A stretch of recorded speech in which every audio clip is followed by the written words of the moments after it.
If you're 50 years or older and you are wanting to join the workforce and you want to stay in the game, stay tuned. There's lots of good information to share with you today on real possibilities.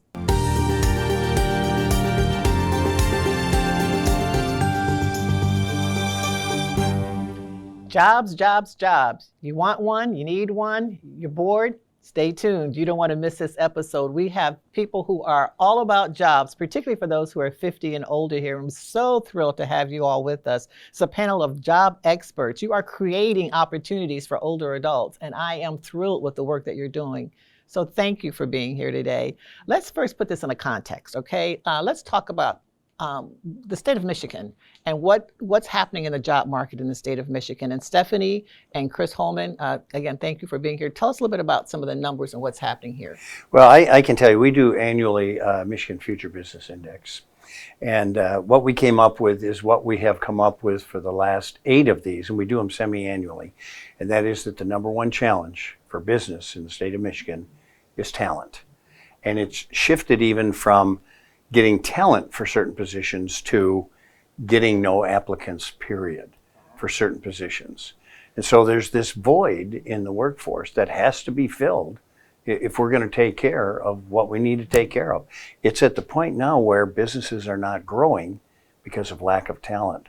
That's an economic deterrent. That's Absolutely. Not a good situation. And people don't realize that if a job's not filled, that person's not buying they're not contributing to the economy the way that they ordinarily would. Stephanie, what are you seeing? Similar to Chris, absolutely. It is a job seeker market.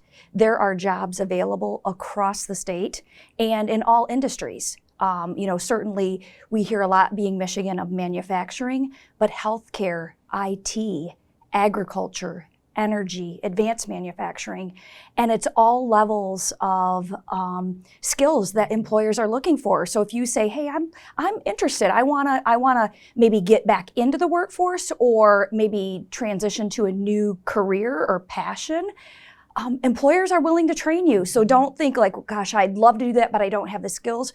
There are resources that we can provide, and employers, given the market that Chris mentioned, they are willing to invest in their workers. And people are, if you've been out of the market for a while, people are a little skittish about, what skills do I need? Do I have anything that employers want? Older adults are some of the most reliable workers you could ever have. They don't have drama. They don't say, "Well, I got to stay home and take care of," Those are legitimate excuses. I'm not saying that, young people. But they just don't have the same issues anymore. And I know with the Get Set Up, Scott and Judy, you have a program too that even if it's not the skill set that you used in the workplace, and you have a passion that you can actually make some money following your passion. Talk a little bit about what you're doing. Well, it Gets Set Up. We're an online platform, learning and social platform for older adults, where we offer a variety of classes and opportunities for adults, and it's peer-to-peer. So it's older adults teaching older adults, and so you have a comfort level there. And a good example of that is somebody who maybe has a smartphone but is unfamiliar with how to use that smartphone. You can ask your grandson or your granddaughter or your college friends across the street, and they'll talk to you in a way and maybe roll their eyes and say, "Oh, you don't get it." But when a peer explains it to you, they speak the same language. They know how to address the concerns you're having and how you might actually want to use that phone. And so that is really good in making people comfortable as they're learning new technology. That's so important because, AARP has these marvelous volunteers, and they have been doctors, they've been attorneys, but they might like gardening, they might like drawing, they might like baking and some other things, and they can talk to people in ways that other folks can't. And so, it sounds like a great program. You could talk more about that and what people need to do. But Scott, the Michigan Department of Health and Human Services is actually contracted with Get Set Up. Talk about. We have, and it's been a great project. This is the second year that we've partnered with Get Set Up.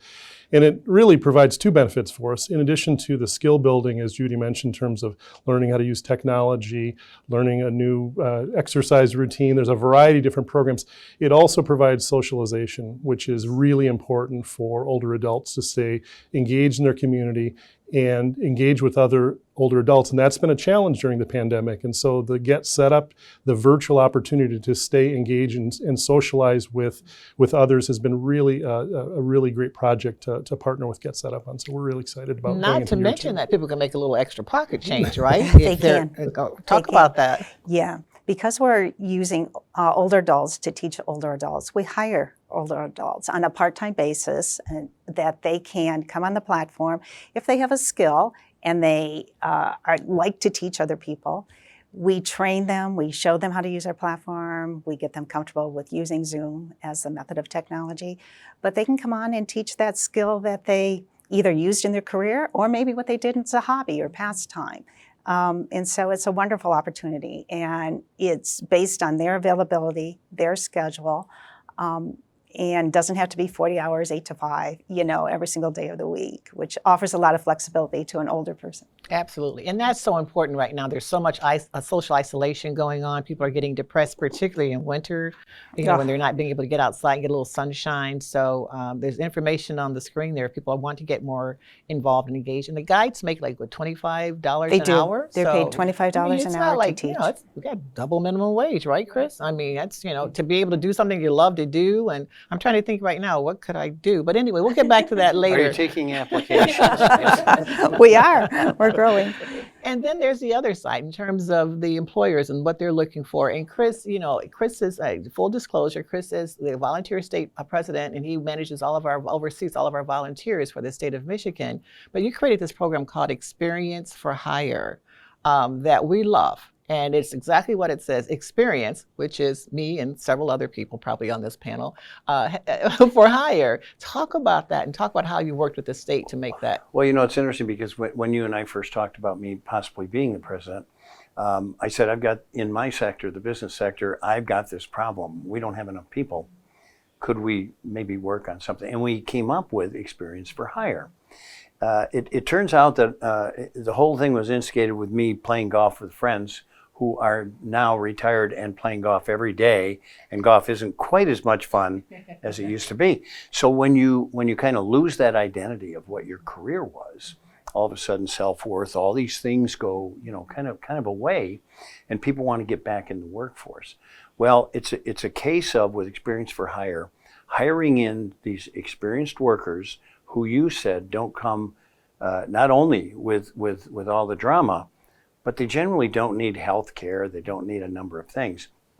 Bringing them with their skill set back into the workforce and having employers hire maybe 2 or 3 at 15 hours a week as opposed to a 40-hour week. At that case, they can still do what they want to do and utilize their skills. Absolutely. And I know that you've worked very closely with Michigan Works throughout the state of Michigan, as well as with the state. So Stephanie, I think you were the first person that we knocked on your door and talked about this program and said, please, baby, please help us out here. And you stepped right up and made good things happen. So talk about the state's role with Experience for Hire and some of the work that you're doing. Yeah, at the state, we certainly are at the Department of Labor and Economic Opportunity, and through our partnership with the 16 Michigan Works agencies.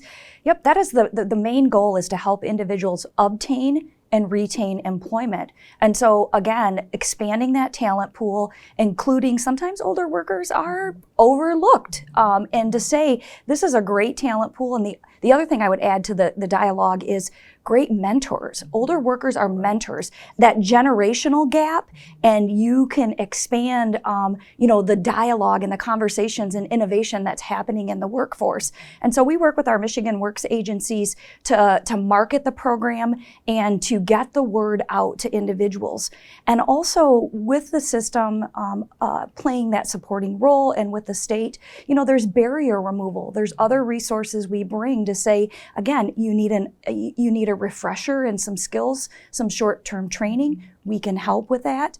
We also administer the Vocational Rehabilitation Act. So for older workers who maybe have a disability or need some assistance with visual, they're vision impaired or that's been impacted, or any other accommodation, that's part of the system to say, hey, don't worry about that. We can help you with accommodations.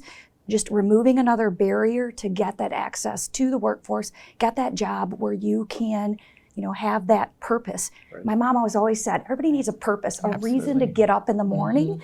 And sometimes, people leave the workforce and go, well, maybe I need to head back. Yeah, right, exactly. You hear that over and over again. And, people are, those of you who are listening, you might be a little shy right now, but, how do I get my resume together? It's been years since I've done that.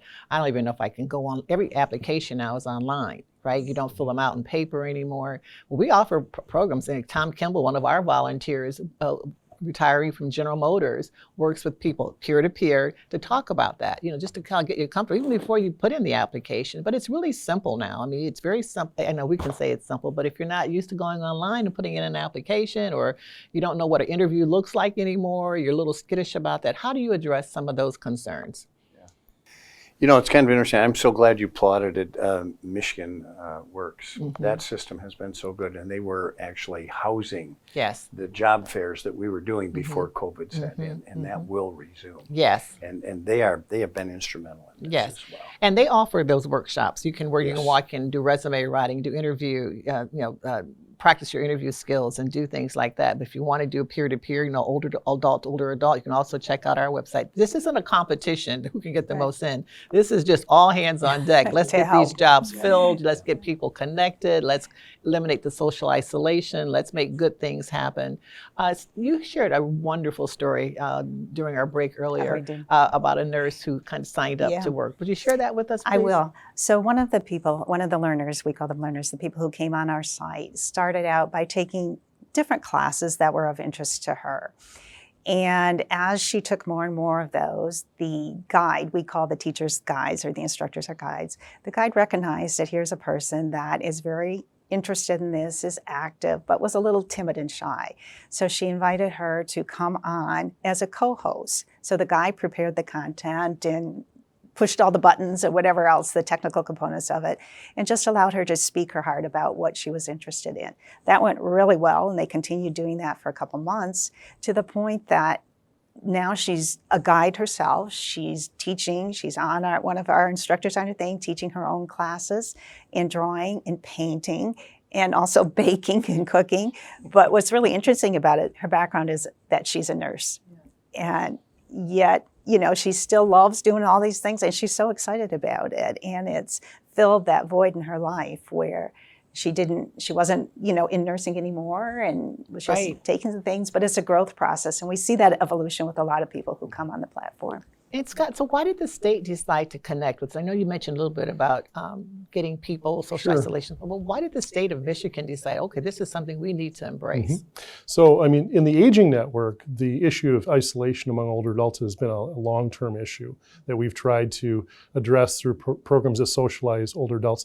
With the beginning of the pandemic, there was concern that many of those opportunities that you may find at a senior center or community center where older adults would gather were being closed. And so we thought we need to try to look at how to address social isolation, and technology and the notion of virtually connecting people was something that we were looking into, and we were lucky enough to encounter the Get Set Up program, and it seemed like a great fit. And it's been a wonderful program in Michigan. It's been very popular. There's a number of classes that address skill building, as Judy mentioned, but also the socialization programs.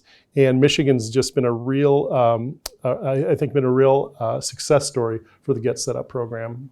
I love these public-private partnership kind of things. I mean, that's what we need more and more and more of. For the two of you, Chris and Stephanie, what kind of skills are you seeing employers want most? I mean, what are they looking for? And why is there such a dearth of maybe not people, but just the talent, the skill sets that are needed? And how do we address that skill gap? Not just the people gap, but the skill gap. I'm going to let you start. I'm going to have some comments. Surprise, surprise. You know what? It's interesting because across the spectrum of industry, there's a foundational, what we call employability skills.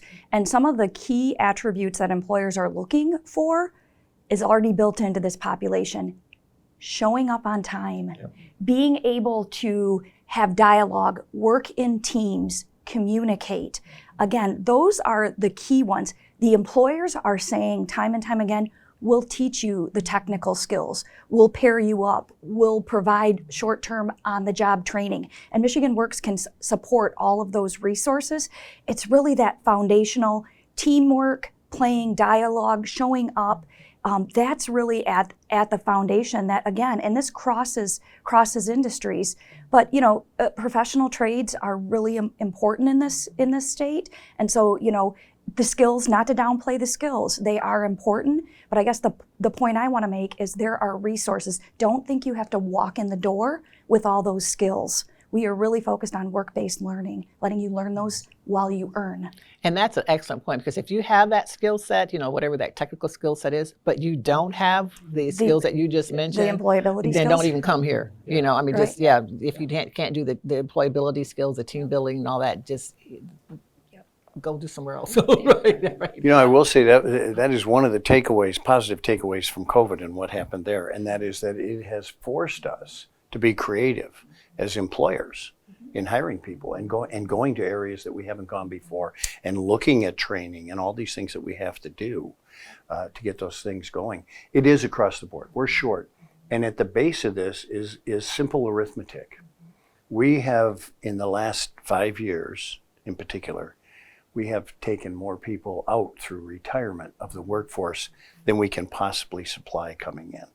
It's a birth rate thing, and it's just very simple. So we got to look at some other things, and these programs right here are not only sticking the finger in the dike, but there's some long-term ramifications. Yeah, I think it absolutely is the labor force challenges. We're an aging workforce in Michigan. The pandemic certainly exacerbated that, particularly in the front of women. The number of women that have left the workforce and have not come back compared to men is a challenge that we are trying to overcome. Barrier removal, for example, childcare, or just care in general, because it's at both ends of the spectrum. That is something we're trying to address. But much like your comments on technology, we're using them too. So that resume assistance, that practicing a job skill, you can do that either in person at the Michigan Works if you're comfortable, or they do virtual services. So if you don't want to leave your home, likewise, job fairs in person, they're coming back a little bit. We, every month, hold virtual job fairs. The Michigan Works, they'll help you. They'll get your resume ready. They'll do a mock interview. They'll get you set for the day, in the room for the day. So if you go to our website, lots of information about upcoming virtual job fairs. Taking lemons, making lemonade, right? In this environment, using our virtual tools. Absolutely. And you see that as the wave of the future. That's what's going to be happening from here on out. It's going to be a hybrid approach, not just everything in person anymore, not interviews just in person all the time anymore. We've hired people sight unseen. Our communications manager, which is a rock star, we hired her without everything. Things are going more virtual, so we'll be a hybrid. There are times, though, when you really do need to sit down across from someone and just talk with them about. So we'll do some of the job fairs again. And Michigan Works has just been a great partner, right, Chris, with us in this process. And we can't thank you enough for bringing this idea to AARP. It's been phenomenal. I can't remember the numbers exactly, but in our pilot year, I think the first year we hired like 74 older adults were hired. Now that doesn't sound like a lot, but what you talk about, they match them. It's not just y'all come, it's a match. And this is good for the employers besides, because when you get a hold of an HR department and you say, we're going to set up a job fair, you can have 5, 6, 7, 8 interviews in a day. It takes them months out of their own office to do that. So it's very cost-effective time for them as well. But yeah, we had pretty phenomenal success. Got close to 200 in total. Right, out of all of them. So. And we look forward to, we at AARP look forward to starting that as well. And Get Set Up has also reached out. We look forward to go to the website that you see on the screen if you're interested. What's nice about this program is it doesn't matter if you bake the best apple pie in the whole wide world and you've gotten awards for it, or if you were an accountant or something, and you were in a room and you still it doesn't matter what your skill set is. What matters is what Stephanie said. If you're willing to learn, to grow, to kind of come back into the workplace, to not be socially isolated, to share your talents and skills with someone else. That's what we're talking about today. Can you go back to the apple pie thing? Yeah, I'm still working on that one too. I'm still working on that one too. But whatever your skills, everybody's got something to offer, something to give. Everyone has a talent. So don't feel like you're sitting at home and thinking I don't have anything, a purpose. or passion anymore. These folks here will help get you started, and they'll get you started, and you'll be connected, whether it's 2 or 3 people at a time or 200 people at a time. And so in closing, we've got like about a minute left or 30 seconds left. Visit the website. Any closing remarks, anybody? Yeah, just visit our website for the actual jobs that we are, Yes. jobs today. There are thousands and thousands of jobs. We have a portal that connects employers with the job seeker. So visit that website. Go connect with any of them, whether, again, it's the apple pie or whether it's the forensic accountant, whatever it is, don't hesitate to get connected and get involved. And thank you for watching AARP, Real Possibilities. Thank you all for being here. Thank you. Thank you.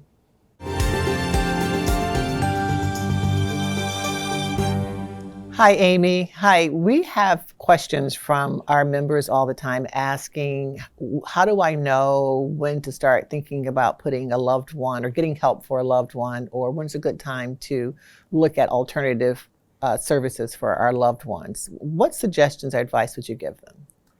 Well, first of all, it's never too early. So as long as you have an idea of what mom and dad like, what they like to do, if it's a retirement thing, going into an independent living that can transition into an assisted living if they need help later on. A lot of times what ends up happening is a lot of people go home for Christmas and Thanksgiving, and you're not really understanding until you're there and you see that your elder person is having trouble, struggling, not able to, clean properly, or just you might even notice some hoarding going on and things like that. So those are things to kind of keep an eye on for sure. But once it starts to really go downhill as far as health-wise, I think that, like I said, it's never too early to start looking, because you need to have that financial portion available as well. So you're just going to have to, like I said, just really keep an eye on your senior people, because, like I said, they're not going to tell you they need help. Right. So it's important to notice the signs and also to call and start asking questions and see what services are available, right? Absolutely. Yeah. Absolutely. Thank you so much for being here. Thank Appreciate you for that. having me. Thank you.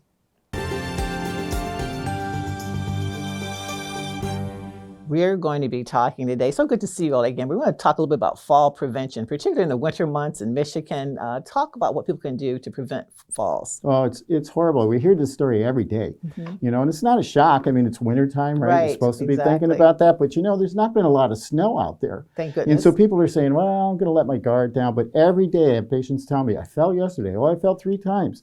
And lots of times it's in situations they're just not expecting. Snow is melting, kind of makes that little trail from there, and then it freezes later on. They will go back out to the car and boom. Right. But the thing I hear about most often is right out their back deck. They go out there, let the dog out, or they went to get the mail or did something, and boom, down they go. And so our concerns has always been fractured hips, closed head injuries, and stuff like that.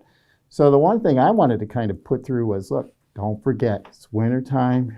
I know you're thinking about falling, not falling, but keep that in your brain, because it's real important, and we hear it every day. Don't you hear it every day? So Courtney, we've got like about a minute left. So how do people prevent themselves? What do they do? So making sure everything's iced, making sure everything's plowed, checking the area before you go somewhere, making sure there's no ice there, making sure the elevations are correct. I had a patient that slipped and fell because she didn't see the curb. So she slipped on that.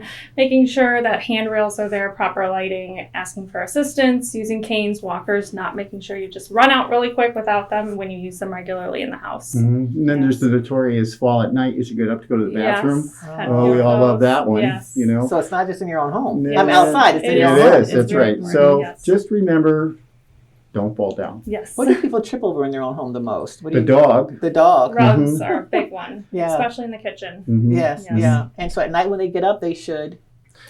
Sit up, make sure they're not feeling lightheaded, nauseous. Just hang out for a minute before they get up and stand. And Great. it does help to have a little light available. Yeah. It sure does. Night lights. Great tips. Hopefully that's news that you can use. Thank you. Thanks for being here.